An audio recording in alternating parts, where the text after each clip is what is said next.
Justo allá delante de mí se encuentra una de las entradas al centro histórico de la ciudad de Cracovia, la antigua ciudad capital de Polonia. En esta ciudad vivía la realeza de Polonia, por eso aquí era la capital, y un día el rey de aquel entonces dijo: me aburrí, necesito un cambio en mi vida, y movió su castillo hacia lo que hoy se conoce como Varsovia, la actual capital de Polonia. Pero esa decisión jugó bastante a favor de esta ciudad al no ser la capital de Polonia, sobre todo cuando llegó la Segunda Guerra Mundial y con ella llegaron los alemanes. Pero aquí a este país hemos venido no solo para entender cómo fue que Polonia hizo para librarse de esa amenaza nazi, sino también años más tarde, cómo fue que esta gente hizo para ganarle la batalla al comunismo. Bienvenidos a Cracovia.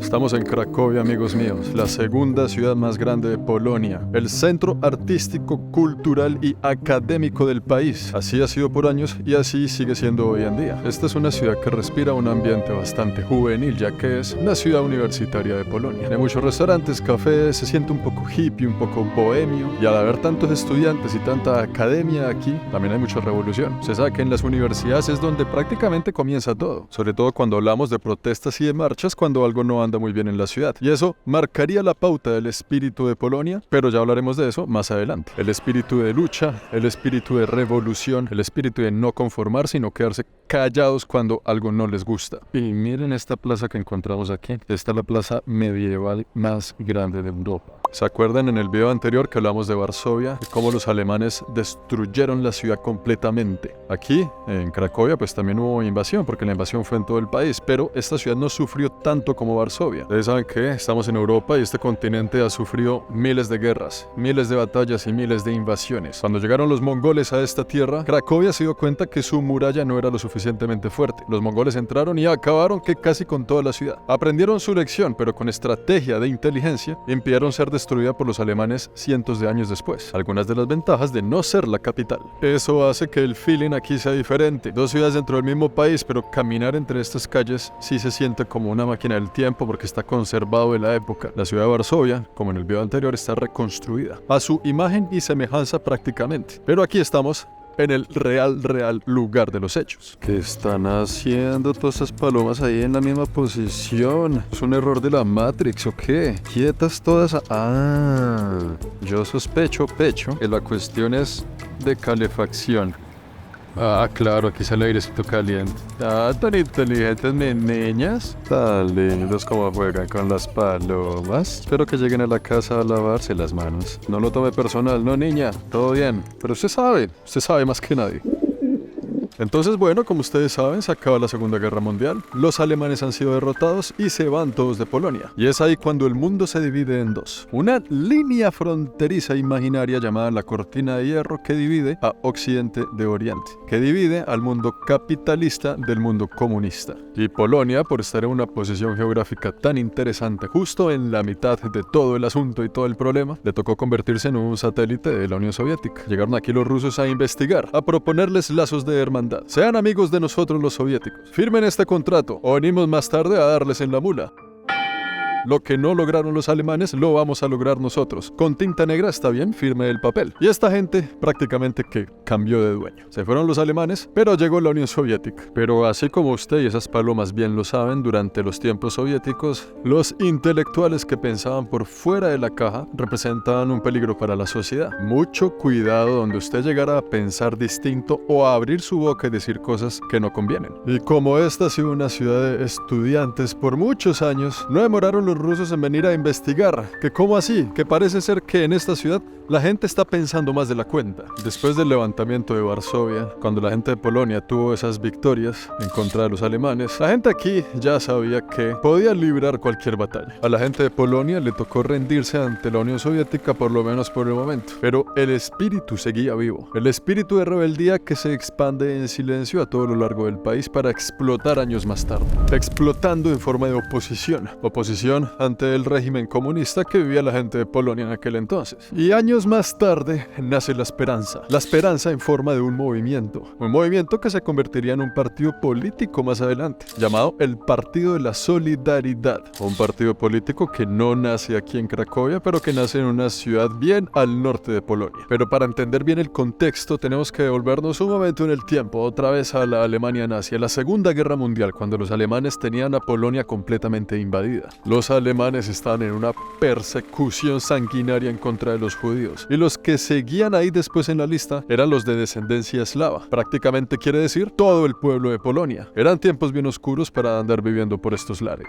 Los alemanes logran acabar con el 99% de los judíos de Polonia, la gran mayoría de ellos concentrados en un barrio no muy lejano de aquí. Estamos entrando en este momento en el distrito judío, el barrio judío de la época. A partir de aquí comienza la sección de ellos en esta ciudad, Cracovia. Toda esta zona de aquí se llama Casimir, o creo que se pronuncia así, ahí perdonarán, pero se escribe de la siguiente manera. Y si nos damos cuenta, este lugar sí tiene un look distinto a todo el resto de lo que hemos conocido de Polonia, ¿no? Aquí vivían los judíos, este es el distrito judío de Polonia. Ellos en ese entonces eran dueños de casi todos los restaurantes, de todos los cafés, todos los negocios, trabajaban en bancos, como es de judíos, y vivían aquí. Como esta ciudad, cuando fue invadida por los alemanes, no fue destruida durante la guerra, de la misma forma que Varsovia, en este distrito todavía se encuentran algunas sinagogas de pie y muchos de los relatos del paso de los judíos por aquí. En este mismo barrio vivían alrededor de 60.000 judíos. Cuando llegaron los alemanes, los recogieron a todos y los enviaron a campos de concentración, algunos a campos de la muerte. Qué escalofriante pensar que usted vivía aquí en una de esas ventanas, se asomaba y veía cómo todo el ejército alemán se paseaba por sus calles buscando a los suyos, a usted incluido. Pero más de esa historia en el próximo video. Wow, vean el edificio que encontramos aquí, está bien acabado, bien destruido, pero tiene un fuerte mensaje, ¿no? Aquí en memoria de la familia Bosak, residentes de aquí del barrio Casimir, de tal año a tal año, ¿no? Esto no sé si es que la familia vivió en este edificio entre esta y esta fecha, o más bien representa las familias judías que vivían entre tal año y tal año aquí. Y sí, señores, hasta este año fue, no muy lejos de aquí, no muy lejos de la casa de la familia Bosak, familia de judíos. Quedaba una planta industrial de un alemán llamado Oskar. Este señor era nada más y nada menos que Oskar Schindler. Muchos de ustedes que vieron la película reconocen este lugar. En este mismo escenario se filman escenas monumentales de la película de La lista de Schindler. Y es que el señor Oskar Schindler era un nazi bien raro, un nazi bien extraño, porque era un nazi que parecía que era buena gente con los judíos. Alemania se toma Polonia.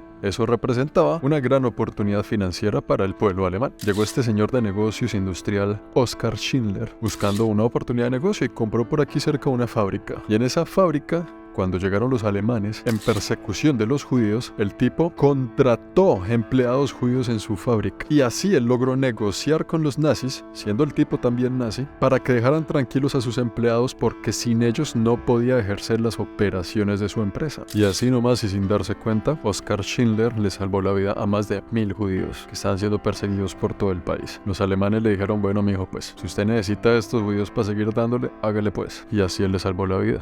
Los que vieron la película saben de qué estoy hablando. Algunas fotos reales de la época. Imagino que si usted era judío y estaba aquí en Cracovia en ese entonces, era de su alto interés trabajarle a este señor alemán. Pero bueno, ahora sí continuemos con la siguiente parte de la historia. Alemania pierde la guerra, Polonia se libera de los alemanes. Llegan los soviéticos y dicen, amigos o enemigos, con tinta negra está bien, firme el papel. Se creaba en ese entonces algo llamado la cortina de hierro, un muro ficticio que divide el mundo en dos, comunismo y no comunismo.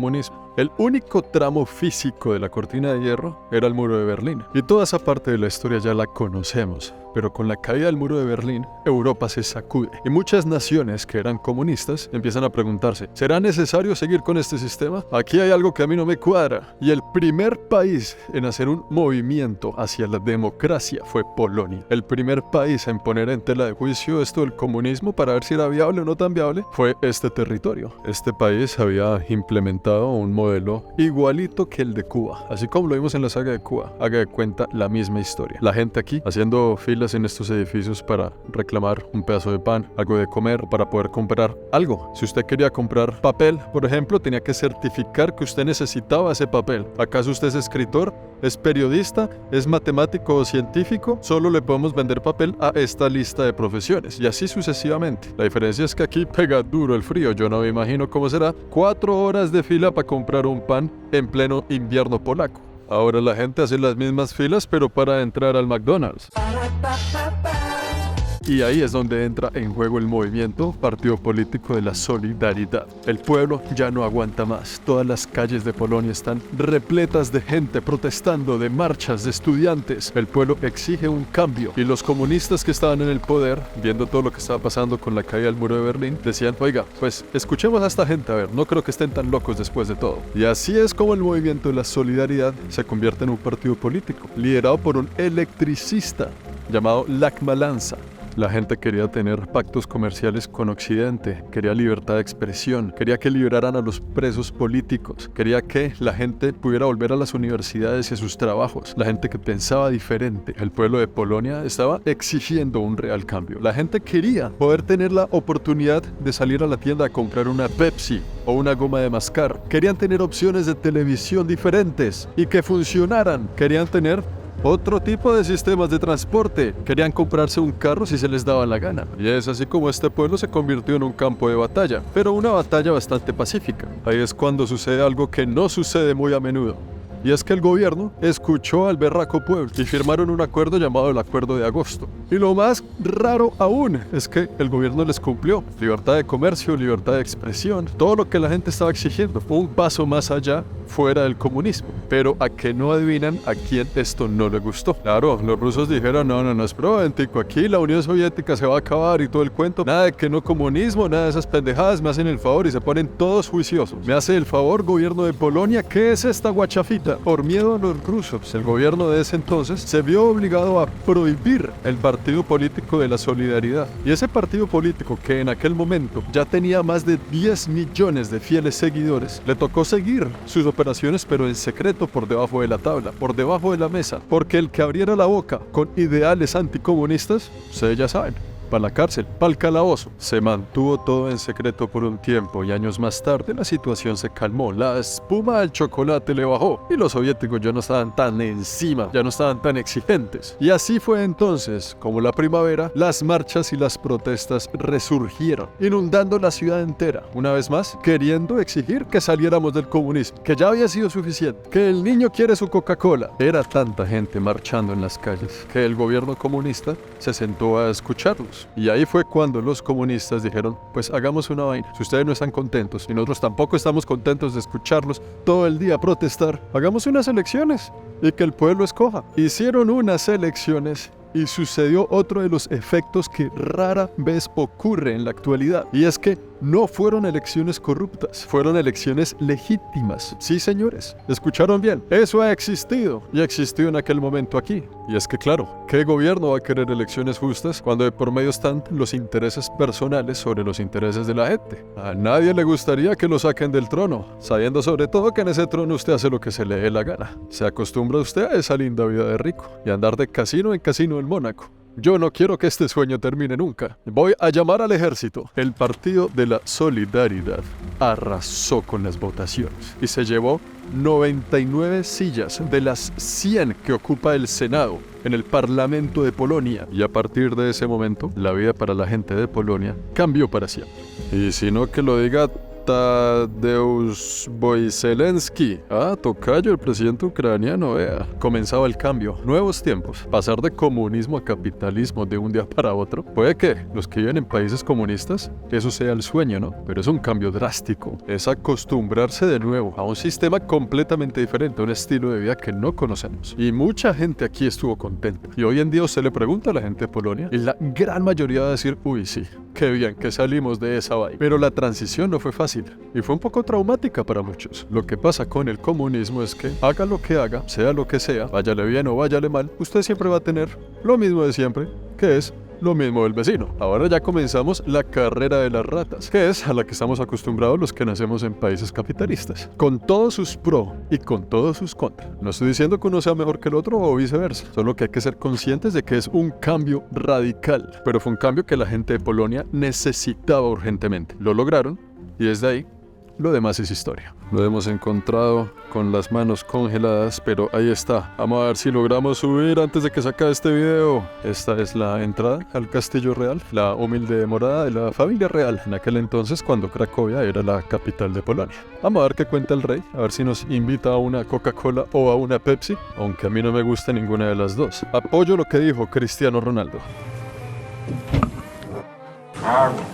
La conclusión es que sí se puede cambiar. Un país puede cambiar de sistema, de derecha a izquierda y de izquierda a derecha, y lo puede hacer así. De un día para otro, se está haciendo fila con una libreta y el otro día está comprando una Coca-Cola con su salario. Lo hemos visto en repetidas ocasiones y lo estamos viendo en esta historia desde Polonia. ¿Qué tal la medio pendejadita que construyeron aquí los reyes de Polonia? A veces tenemos ganas de sentarnos, arrodillarnos a rezar. Tenga su catedral, tenga sus jardines encima de la loma, con buenas vistas a toda la ciudad. Una medio bobadita, pero asimismo también hemos visto lo opuesto, ¿no? Países capitalistas, países ricos y multimillonarios que por una serie de eventos de repente, de un día para otro, ahora son comunistas. Ustedes lo saben, todos lo hemos visto. La conclusión es la siguiente: si un país comunista quiere salir del comunismo, en teoría podría hacerlo. El problema es que la gran mayoría de países comunistas destruyen la democracia, eliminan a la oposición, vuelven ilegales a los opositores. Si usted es oposición, está cometiendo un acto criminal y puede ir para la cárcel.